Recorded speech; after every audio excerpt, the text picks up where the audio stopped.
আসসালামু আলাইকুম ভিউয়ার্স, আশা করি আপনারা সকলেই ভালো আছেন। আজকে আপনাদেরকে দেখাবো কিভাবে করে আপনারা আপনাদের ফেসবুক প্রোফাইলের স্ক্রিনশট দিয়ে এইরকম ফটো তৈরি করতে পারবেন। এছাড়াও আপনি যে কোনো স্ক্রিনশট দিয়েও এইরকম ফটো তৈরি করতে পারবেন। তো ভিউয়ার্স, এই টিপসটি দেখার জন্য আমাদের সাথেই থাকুন। আমি আছি পায়েল, আপনারা দেখছেন অ্যান্ড্রয়েড ইউজার টিম। তো চলুন আজকের এপিসোডটি শুরু করা যাক। সাবস্ক্রাইব করার পর পাশে থাকা বেল আইকনটি প্রেস করে অল সিলেক্ট করে দেবেন লেটেস্ট টেকনোলজি ভিডিও নোটিফিকেশন সবচেয়ে প্রথমে পাওয়ার জন্য। তো ভিউয়ার্স, সেজন্য আপনাদেরকে দুইটা জিনিস ডাউনলোড করতে হবে। প্রথমটি হলো পিকচার নামে অ্যাপ্লিকেশনটি। এই অ্যাপ্লিকেশনটি আপনি প্লে স্টোরে সার্চ দিলেই পেয়ে যাবেন, অথবা ভিডিও ডিসক্রিপশন বক্সে থাকা লিঙ্ক থেকে ডাউনলোড করে নেবেন। আর দ্বিতীয় হলো আপনাকে একটি ফটো ব্যাকগ্রাউন্ড ডাউনলোড করতে হবে। তো ব্যাকগ্রাউন্ডটি ডাউনলোড করার জন্য আপনি সিম্পলি ভিডিও ডিসক্রিপশন বক্সে চলে যাবেন। সেখানে এইরকম একটি লিঙ্ক দেখতে পারবেন, ফটো ডাউনলোড লিঙ্ক বলে। এই লিঙ্কটিতে ক্লিক করলে আপনি ফটো দিতে চলে যাবেন। তারপর আপনি সিম্পলি ফটোটি ডাউনলোড করবেন। ডাউনলোড করার পর আপনি পিকজার্ট অ্যাপ্লিকেশনটিকে ডাউনলোড করার পর ওপেন করবেন। তারপর নিচের দিকে প্লাস বলে একটি আইকন দেখতে পারবেন। এই প্লাস আইকনে একটি ক্লিক করবেন।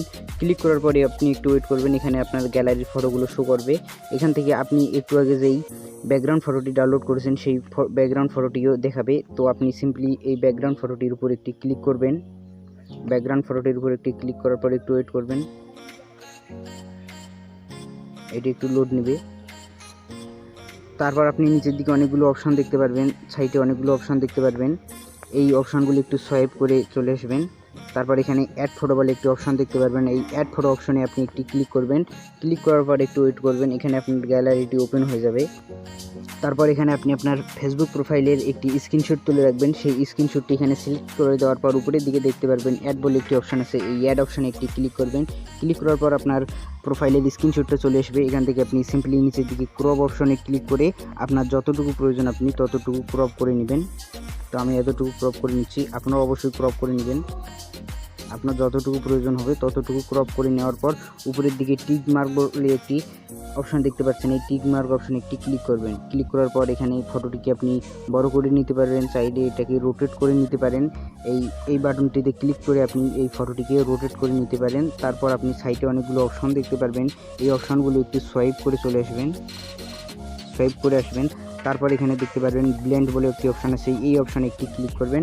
ক্লিক করার পর 3 নম্বরে মাল্টিপ্লাই বলে একটি অপশন আছে। এই অপশনে একটি ক্লিক করলেই আপনার ফটোটি হয়ে যাবে। আর এই ফটোটি গ্যালারিতে সেভ করার জন্য আপনি উপরের দিকে টিক মার্ক বলে একটি অপশন দেখতে পারবেন। এই অপশনে একটি ক্লিক করবেন। অপশনে ক্লিক করার পর একটু ওয়েট করবেন।